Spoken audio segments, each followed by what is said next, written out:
નમસ્કાર ખેડૂત મિત્રો, તમે જોઈ રહ્યા છો અમારી વીટી ખેડૂત મિત્રોની યુટ્યુબ ચેનલ। તો મિત્રો, આજના આ વિડીયોની અંદર આપણે તારીખ 2 સપ્ટેમ્બર 2024ને વાર સોમવારના આ વિડીયોમાં કપાસના ભાવ આજે કેવા રહેશે, આગામી સમયમાં કપાસના ભાવમાં શું થઈ શકશે, સાથે જ કપાસના પાકને લઈને આવી રહ્યા છે કન્ટિન્યુ સારા સમાચાર, તે સંપૂર્ણ માહિતી વિગતવાર મેળવશું। તો મિત્રો, સૌપ્રથમ કપાસના સારા સમાચારથી શરૂઆત કરીએ તો અત્યારે કન્ટિન્યુ કપાસના ભાવ વધી રહ્યા છે, કારણ કે અત્યારે રૂ, ખોળ અને કપાસિયા આ બધાની માંગ સારી હોવાના કારણે સાથે જ કપાસના વાયદા પણ સારી સ્થિતિ સાથે ચાલતા હોવાના કારણે કપાસના બજાર વધી રહ્યા છે।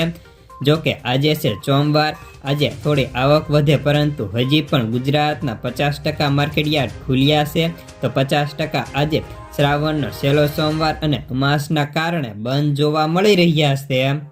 જો કે આવતીકાલ મંગળવારથી ગુજરાતના તમામ માર્કેટની અંદર તમામ જણસીના હરાજીના કામકાજો રાબેતા મુજબ ચાલુ થઈ જશે।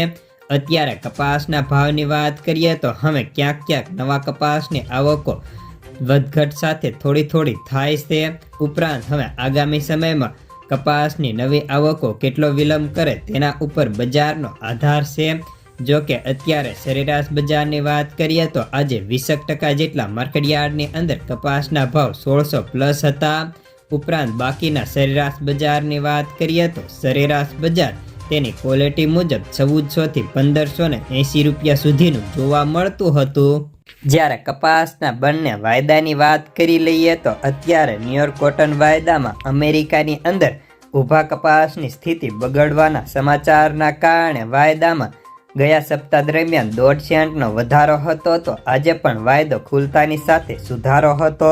સાથે જ MCX વાયદાની વાત કરીએ તો આજે MCX વાયદામાં 200 પોઈન્ટના સુધારા સાથે 58,200 રૂપિયા હતા, તો ખોળ વાયદામાં સ્થિરતાનો માહોલ જોવા મળ્યો છે। જો કે હવે રૂ બજારની વાત કરીએ તો શંકર રૂમાં મામૂલી સુધારો હતો, તો કલ્યાણ રૂની અંદર ગાંસડીએ 700નો માત્ર એક દિવસની અંદર ઉછાળો હતો। ઓલ ઇન્ડિયામાં રૂની આવકોની વાત કરીએ તો અત્યારે માત્ર 10 થી લઈને 12,000 ગાંસડીની થઈ રહી છે।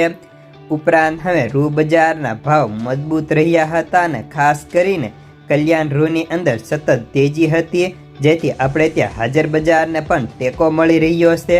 હવે આગામી સમયમાં કપાસના ભાવમાં શું થશે તેની વાત કરીએ તો ટૂંક જ સમયમાં કપાસના ભાવ તમામ યાર્ડની અંદર 1600+ જાય તેવી ધારણા છે। જ્યારે આ ડિમાન્ડ વધવા પાછળ અને સારા સમાચારની વાત કરીએ તો અમેરિકા અને પાકિસ્તાનના રૂ ઉત્પાદનના અંદાજમાં મોટો ઘટાડો કરાયો હતો, જેમાં કોર્ટ લુકે અમેરિકાના પાકની અંદર 23.22 લાખ ગાંસડી, તો પાકિસ્તાનની અંદર 5.18 લાખ ગાંસડીનો ઘટાડો કર્યો હતો।